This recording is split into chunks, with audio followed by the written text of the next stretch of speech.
Cordial saludo. El día de hoy quiero compartirles los resultados del trabajo titulado Microestructura, resistencia al desgaste y al choque térmico de recubrimientos de zircona alúmina obtenidos por proyección térmica por llama oxiacetilénica. Es un trabajo desarrollado en colaboración con la Universidad de Antioquia, la Universidad Francisco de Paula Santander y la empresa Carbomás de Cúcuta. Hablaré de la introducción, de una metodología, de los resultados, de las conclusiones y de los agradecimientos y de algunas normas utilizadas en el trabajo para la parte de caracterización. A manera de introducción, entonces, este trabajo es pensado a partir de una necesidad de proteger el piso de los hornos colmena. Los hornos colmena son hornos utilizados en la industria del coque, los cuales están hechos de ladrillos y de adobe en sus paredes y en el piso. En general, el funcionamiento de un horno de colmena se carga el carbón por la parte de arriba y el frente de calentamiento viene de arriba hacia abajo. En esa dirección avanza ese frente de calentamiento y llega hasta una temperatura de 1000 grados Celsius. Sin embargo, el proceso de coque en lo general se da alrededor de los 700 grados Celsius. Es decir, que el horno es necesario frenar su calentamiento para que el carbón no se queme y se forme el coque. Ese enfriamiento lo hacen bruscamente con agua, generando un choque térmico no solamente en el coque sino en el horno. En el proceso de desorne, por esta puerta es sacado el coque del horno, haciendo uso de rastrillos que producen un fuerte rozamiento en el piso y lo que ocasiona un desgaste. Con el tiempo esos pisos es necesario reemplazarlos, lo cual ocasiona grandes costos de mantenimiento en la industria. En este proyecto se propone hacer unos recubrimientos de zircona alúmina al piso de los hornos colmena, utilizando este material debido a que tiene una alta resistencia al choque térmico y tiene un buen comportamiento a altas temperaturas en cuanto al desgaste. Se escogió para la prueba un polvo particulado de la casa Eutética Solín de referencia 25088 y la técnica que se utiliza es la técnica de proyección térmica por llama. En cuanto a la metodología, en general la metodología se divide en dos partes, una que tiene que ver con la obtención de los recubrimientos como tal y la otra la caracterización. En cuanto a la obtención de los recubrimientos, ya habíamos mencionado que la técnica es spray térmico por llama, para lo cual utilizamos una antorcha Terodin 2000 modificada, la cual puede ser desplazada verticalmente con una velocidad controlada. Utilizamos un portasustratos donde montamos las presas que vamos a recubrir y en este sistema se pueden controlar varias variables como la distancia de proyección, distancia entre la antorcha y la superficie del sustrato a recubrir. Los parámetros utilizados en la obtención del recubrimiento aparecen consignados en esta tabla y voy a hablar particularmente sobre dos variables. Una, la distancia de proyección y la otra, el tipo de llama. Las distancias que se manejaron fueron de 8 y 9 centímetros. Y el tipo de llama fue una llama que hemos llamado oxidante y otra superoxidante. En todos los casos se mantiene fija la cantidad de acetileno, 22 litros por minuto. Pero para obtener una llama oxidante se le agrega algo más de oxígeno que corresponde a 55 litros por minuto.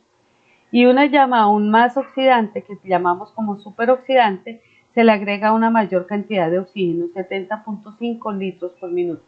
Entonces tenemos una llama oxidante y una llama superoxidante. Cada llama tratada a 8 centímetros y a 9 centímetros, lo que da como resultado unos recubrimientos que hemos titulado P1 y P2. Y con una llama superoxidante, también a distancias de 8 y 9 centímetros, da como resultado unas probetas o unos recubrimientos que hemos titulado como P3 y P4. Con respecto a la caracterización morfológica se hace haciendo uso de microscopía óptica y microscopía electrónica de barrido.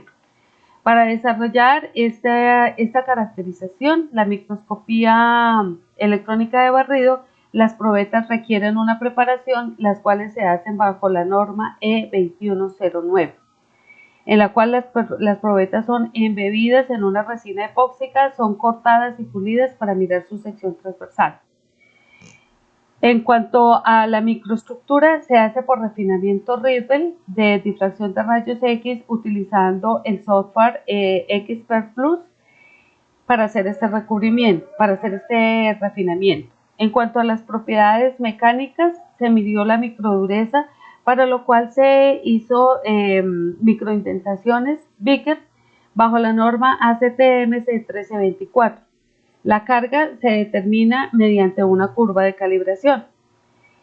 La parte de tribología se evaluó la tasa de desgaste. Esa tasa de desgaste está dada mediante esta expresión que corresponde a sub t, que tiene que ver con el volumen de la huella, C sub n, que corresponde a la carga normal aplicada al ensayo, y D, la distancia recorrida. En esta tabla aparecen los parámetros que se hicieron o que se utilizaron más bien para determinar esa tasa de desgaste.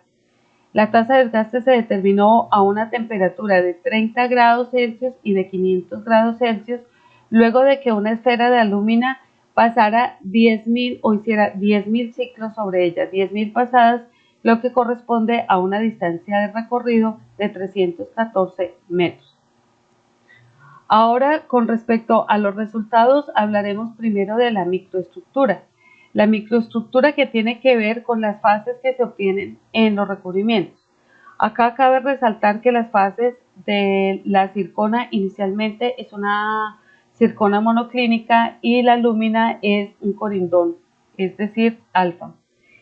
En esta primera parte lo que se tiene acá es el difractograma del recubrimiento P4, y en las otras figuras aparecen las cartas utilizadas para hacer los ajustes, para compararlas con el difractograma obtenido, para notar que existe coincidencia en los picos que nosotros pretendemos determinar para la composición de fases. En la parte derecha aparece ya el refinamiento de la probeta de recubrimiento P4, donde se compara el difractograma experimental con el calculado, y la curva azul da cuenta de la diferencia entre estos dos. Este ajuste dio 1.74, lo que da cuenta de un buen refinamiento, y podemos asegurar entonces que el 13.1% de la parte cristalina de la zircona fue transformada hacia la fase tetragonal, mientras que el 18.6% de esa parte permanece monoclínica. Y que con respecto a la lúmina sufre una transformación del 100%, ya sea a una fase triclínica o a una fase cúbica. Estas transformaciones de fase influyen en las propiedades mecánicas de los recubrimientos. En cuanto a la morfología, en esta parte de acá se tienen las micrografías de la parte transversal de los recubrimientos, que hemos titulado como P1, P2, P3 y P4, donde en lo general se observan las características propias de este tipo de recubrimientos, como son las porosidades por apilamiento, por mal apilamiento, los poros por evaporación de las partículas. Se observan las lamel correspondientes a partículas totalmente fundidas, y se observa partículas sin fundir, como de la zircona en este caso. Existen algunas grietas transversales que atraviesan los recubrimientos, y es muy importante resaltar que apareció una grieta en la interfaz entre el recubrimiento y el sustrato en todos los casos. En algunos con menos intensidad, pero en todos los casos aparece. Esto sucede por la diferencia en los coeficientes de expansión térmica entre el sustrato y el recubrimiento. Se midieron los espesores, encontrando que el espesor es beneficiado o aumenta a 9 centímetros, y que la llama superoxidante también procura por un recubrimiento de mayor espesor. En cuanto a la microdureza, se hizo unas huellas Vickers sobre la parte transversal del recubrimiento y se midieron los diagonales para poder determinar la dureza. Para eso se hizo inicialmente una huella, una curva de calibración, calculando la dureza a 300 y a 100 y a 200 gramos fuerza, encontrando que 200 gramos fuerza es la carga ideal para determinar los recubrimientos en estas probetas cerámicas. En lo general, la dureza no varía, presenta un ligero aumento en la condición P4, pero recordemos que en este tipo de recubrimientos la dureza es afectada por las fases y la porosidad del recubrimiento. En cuanto al desgaste, el desgaste se hizo a temperatura ambiente y a 500 grados Celsius.